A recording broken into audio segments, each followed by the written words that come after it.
Hey guys, welcome back to the channel. And this is video number 16 of the Toyota Odyssey 4x4 motorhome build. So it's been a little while since I've had a video up, and that is for a reason. Basically what happened was I had a bunch of footage of a bunch of work being done on what I'm about to show you. And it was all filmed in 4K high def. And I was processing a new video, editing it on my computer, and my entire computer fried because it did not like the 4K. And now I need a new computer, and I lost all my footage, and my old backup computer cannot process the 4K video filmed.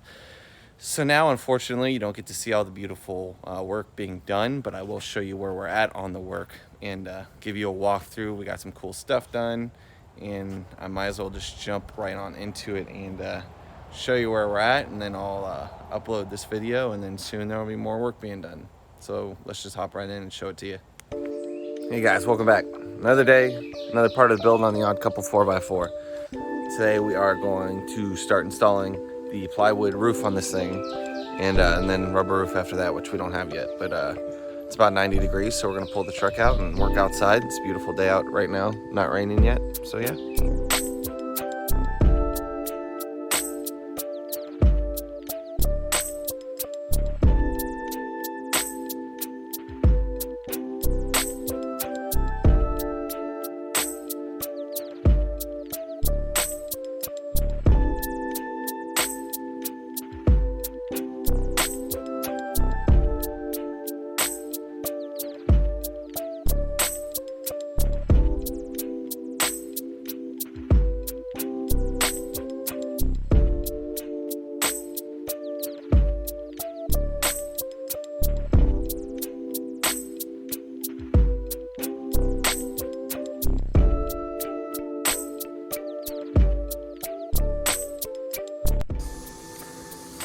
Got the truck charging, but this battery is pretty much dead. This has been in it since I got it, and this thing's been sitting a long time. But we've had to jump it the last couple times, so anyways. Oh.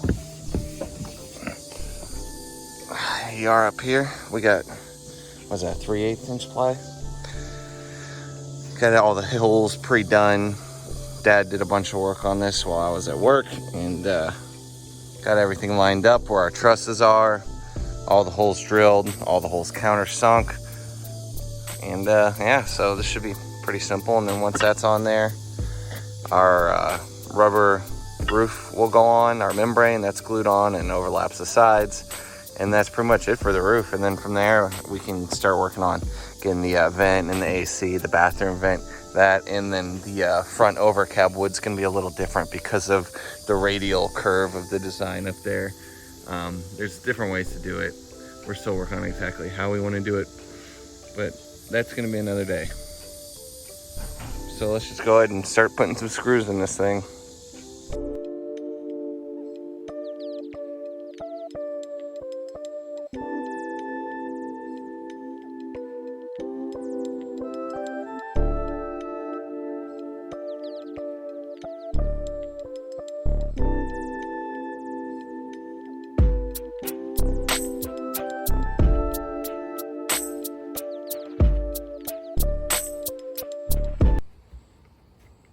All right guys, so we got the 3 sheets of the main roof done. As you saw, they were all glued in with an adhesive, which probably isn't necessary, but why not? Just gives a little more strength to it. And then a bunch of screws. So you can see we got the 3 sheets on, and then it's gonna come down to up here, which, like I said, we're not gonna be doing today. We're gonna have to get a special wood or figure out how we're gonna do that radius curve right there. But this all went nice, and I mean, we'll do a little bit of cleanup and sanding to make sure everything's really level before the roof goes down on it. Well guys, I'm trying to talk fast here, but we got the Florida weather about to move in here that I think is going to not want me to get my video filmed. Look at that sky. It's about to pour. Look at that.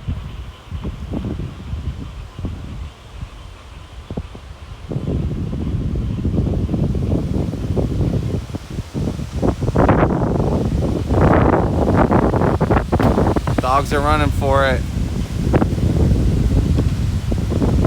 Oh man.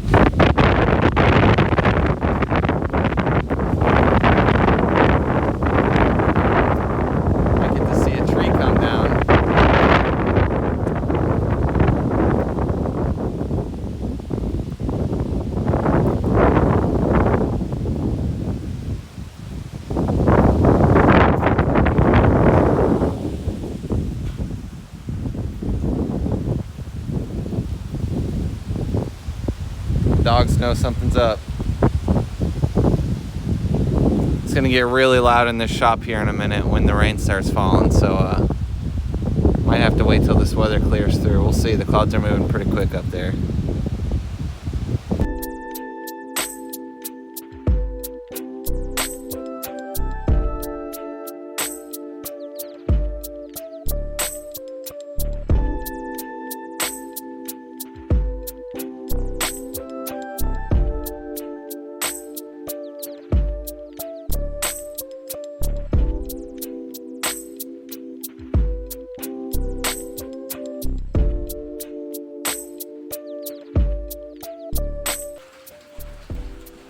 Alright guys, it's still pretty loud in here, but the rain stopped. I don't know if we're going to get anything better today, so I'll just keep talking loud and hope this footage turns out okay. Alright guys, so I'm going to talk loud here to see if we can try to get some decent film before it gets too loud in here. But basically what we've gotten on the truck is a mess of wires here, as you can see, and it gets a little prettier up here. So we're working on the wiring for the truck, and there's so much work in that I don't even really know where to begin explaining it to you, and it was all in my previous films. But here's our two main fuse blocks we got coming in. We've got something like over 20 circuits going into this thing by the time you incorporate all the lights and switches and water pump and all that stuff. So yeah, I got that, and this is all obviously going to be cleaned up once we finalize everything that's coming in here. And then down low here, we're going to have our 110 breaker panel, our charger converter, our inverter, everything will be down there, and then we'll get a floor over top of it. This wall will get closed in up here, and this will pretty much be your closet. And then we're gonna do most of the controls over here on this wall in the bathroom.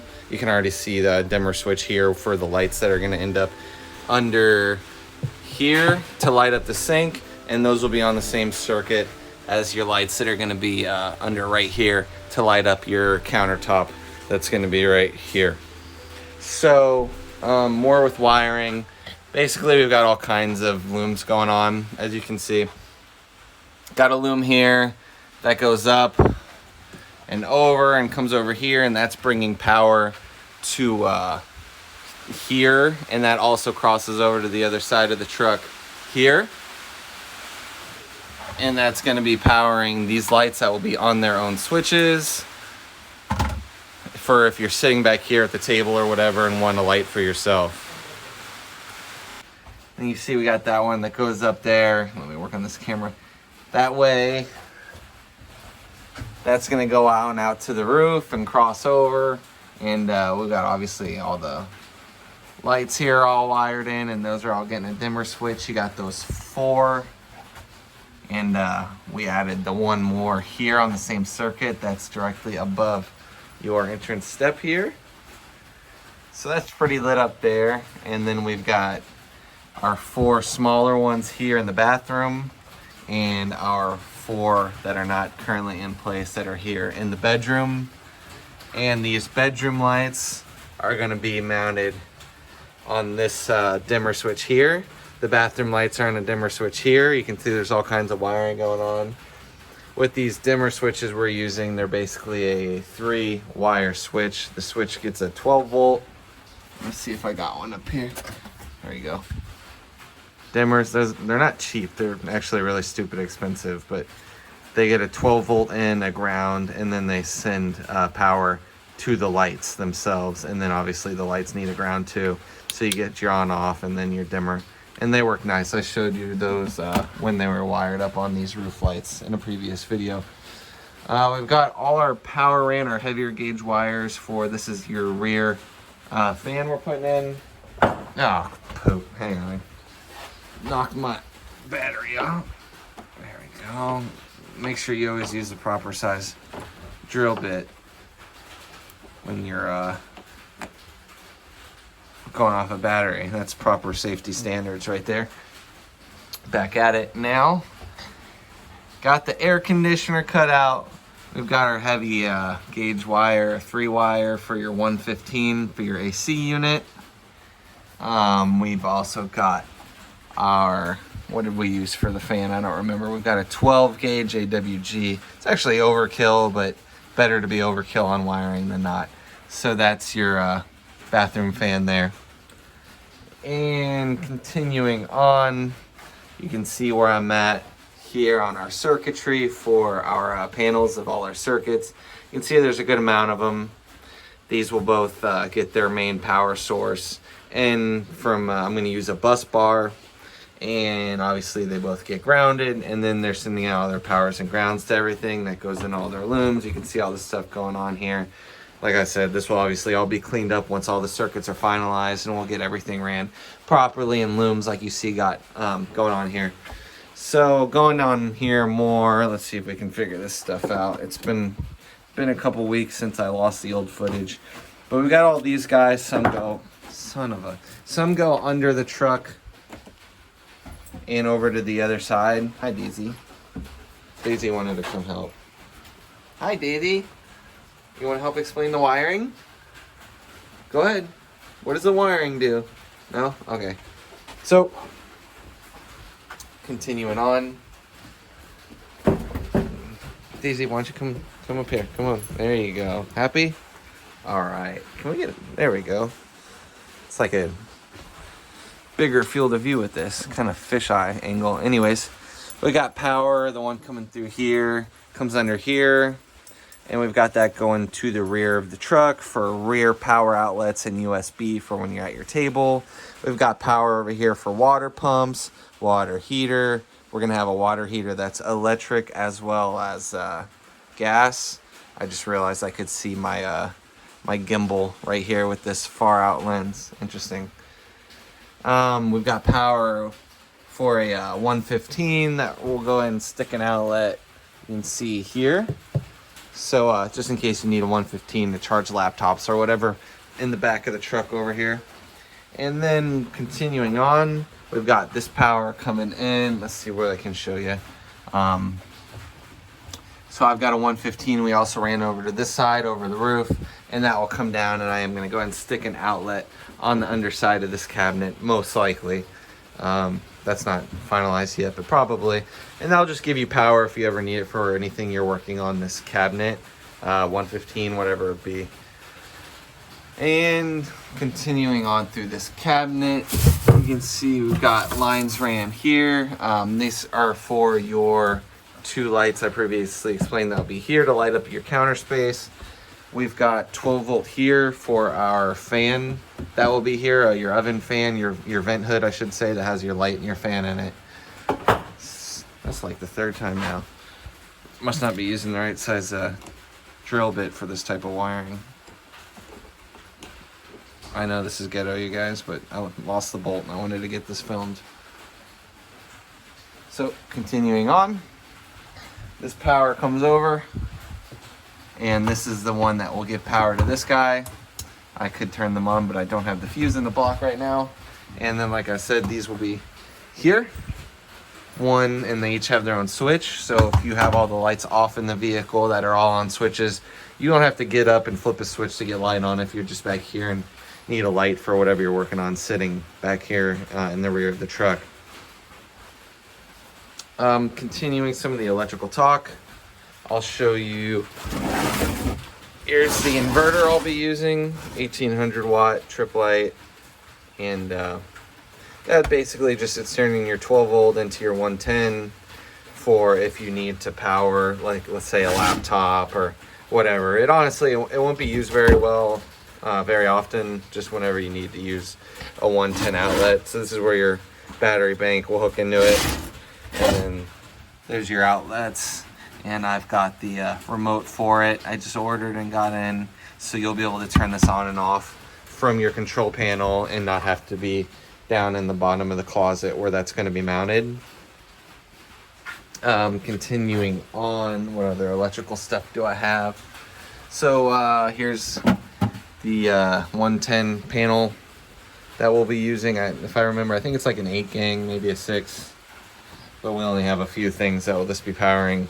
This will also be mounted down low. And this, like I said, this is your 110 main bank. So pretty much we have 3 sources of 110 you're going to have if you're plugged into shore power. We have 110 if you have your inverter on. And lastly, if you're running your generator, that's putting out 110. So I'm gonna have all three of those sources come into a switch, which I don't have yet. And that you'll select either generator, shore, or inverter. And then that will send its 115 or its 110 source to your in on this panel. And then this sends out to your actual peripherals using the power. So what I have using this is just the outlets, and the water heater will have a 110 option if you're plugged into shore power and don't want to use propane. It's not this water heater, this is just here for sizing. And your air conditioning is going to use 110. And lastly will be your charger converter that will be charging your battery bank off of if you're plugged into shore or running your generator. Obviously that won't work off of your inverter, since your inverter is your battery power. You can't be charging yourself. So under here, get this out of the way. This is the rear driver's side bench. Stick this guy here. Stick something here. All right. So here's your driver's side bench. Fuel lines, that will be enclosed. Propane tank here, that will be enclosed. And then here's all kinds of room where we will be able to have our battery bank, and room for other stuff as well. And we'll also have our water lines that come over to your rear outdoor shower here. And yeah, so like I said, we've got these switches here that are going to be for your dimming. This is for your main overhead lights, your bathroom lights, and your bedroom lights. Here is our basically what I'll be using for our 12 volt. Back here, I'll probably mount it just down low, out of the way here, something like that. And that you have your on switch, you have your standard 12 volt socket, and then your 12 volt USB. So charging phones and cameras or whatever, that type of stuff. And I'll also put one of these in the bed area up here, and this will all be mounted somewhere over here. And I'll also put a 115 up here, I forgot to mention. And that covers power up front for charging phones. And I am also going to put a small television, I think it's a 19-inch television on this wall here. So if you're laying in bed, this is going to be mounted on a mount that swings out and angles and all that. So I figure if you're laying here with your head over here, whatever, you can be watching that. And then I'm going to modify the mount I have to do a complete 180-degree swing out, where if you're back here in the camper, you'll have your little television here. And yeah, that takes care of that.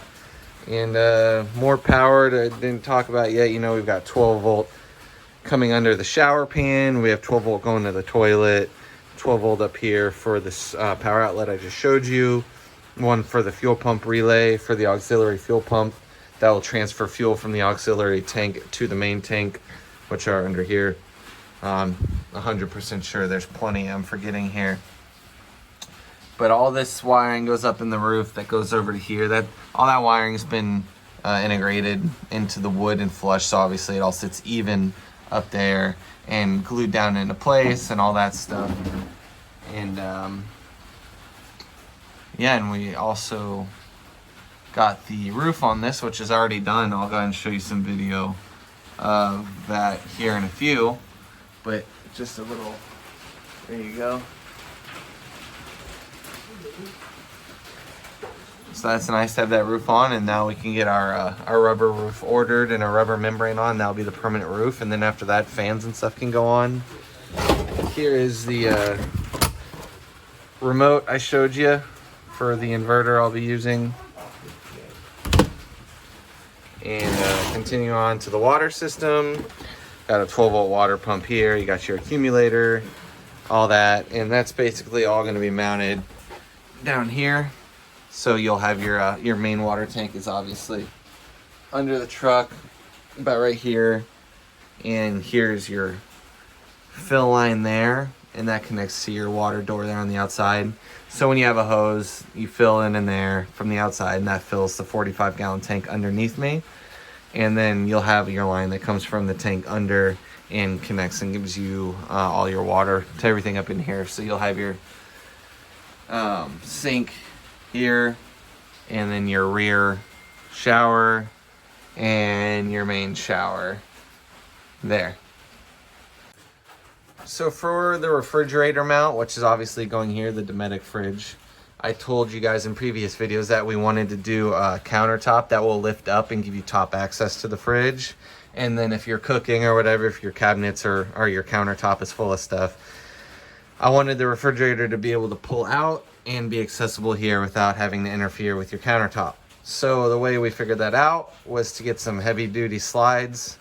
These are industrial slides that are full extension 22-inch slides. You can see how perfect the fit is from the front of our drawer to the rear wall. And these are typically for like fire trucks or service trucks or whatever. And I think they had like 185 pound capacity. My refrigerator, the Dometic, is 65 pounds plus whatever you have in it. So these are really plenty. So basically, these are by AccuRide as the company. And I went with this handle that's also from AccuRide. And we just we made some aluminum L channels, mounted those to the slides, mounted the slides to the framing, and had to get kind of creative with it. Let's see. Here's an underside shot. So basically, you got your fridge that will be here, and let's say your counter's full of food. You just end up grabbing this guy here. That unlocks it, and then you end up with your, I'm not going to pull it out all the way because we have to modify one part of these. I didn't realize when I ordered these, they have a lock out mechanism that makes this lock into place when it's fully open. But the silly part is the only way to unlock it is each one of these only has a super tiny little metal that you have to flip the switch up here, and then it will close. And that's obviously not possible with the size of this and the size of the fridge that's here. So it just needs to have the little lock piece of it shaved off, which we haven't done yet. But you can see here's the slides, the way we did everything. Looking under here, here's all our wiring for all our switches and everything that'll be here, and our heavy gauge wiring for our refrigerator that's here, the 12 volt. And what I mentioned, having the third switch here for, we considered, hi Keito, there's Queso coming to say hi. The refrigerator wants, I think they said like a couple inches on the sides of the fans around the condenser for all that. And it is a little cramped back here, even though it's going to basically be fully open. But I'm going to put a little 12 volt fan right here, which is exactly where the vent fans on the refrigerator are. So if this is closed and we're somewhere like really hot or whatever, I'll have that fan that will be there. And you flip a switch, and that's going to pull the air out of there and keep the fan plenty cool, or the refrigerator cool. So making this was a couple days of work, but by the time we got parts and everything, but it turned out really nice, and it's super solid. The weight of the refrigerator is not an issue for it. There you go. You're gonna have to deal with seeing the gimbal arm there. It's interesting. And yeah, so I mean, there's your handles. You can get what you need out of it, and when you're done, just like that, it's auto locking. It's got these little collars here that it rides into. It's a really nice handle, and in total the hinges were like $100 and something bucks, and then the handle was I think 45, and then the cost of the wood basically. And I couldn't find one of these that were made by a company that slid out this way. They all wanted to slide out long ways, which obviously doesn't work for this application, so that's why we ended up making this one and saving the money on it and doing it our own way. So there you go. You got that. Open it up. Get what you need out while your countertop is undisturbed. Slide her back in place, and she is locked in and strong. And it looks great with the refrigerator in place, especially right next to the nice Atwood stove. So we got all that, and then now that the roof is on, like I said, I'm going to order the actual roof material for it. I think I'm going to go with a rubber or PVC or something. I got to do a little more research before I commit to what I want to order. But once I have that we'll be getting that roof on, and then the top of this thing's basically waterproof, and we'll be able to, like I said, start putting our fan in if it clears the shop door. The air conditioner actually won't clear the top of the shop door once that's on, so I don't know if that'll be the last thing we put on or have to air down the tires, and it might be down to a fraction of an inch. Everybody's coming to say hi. Got Daisy and Queso sneaking in here. So, kind of a boring video. No, not much work to show, but a lot of work that's been done. So I hope you enjoyed it, and stay tuned for more videos, and thanks for watching, and take it easy. Peace.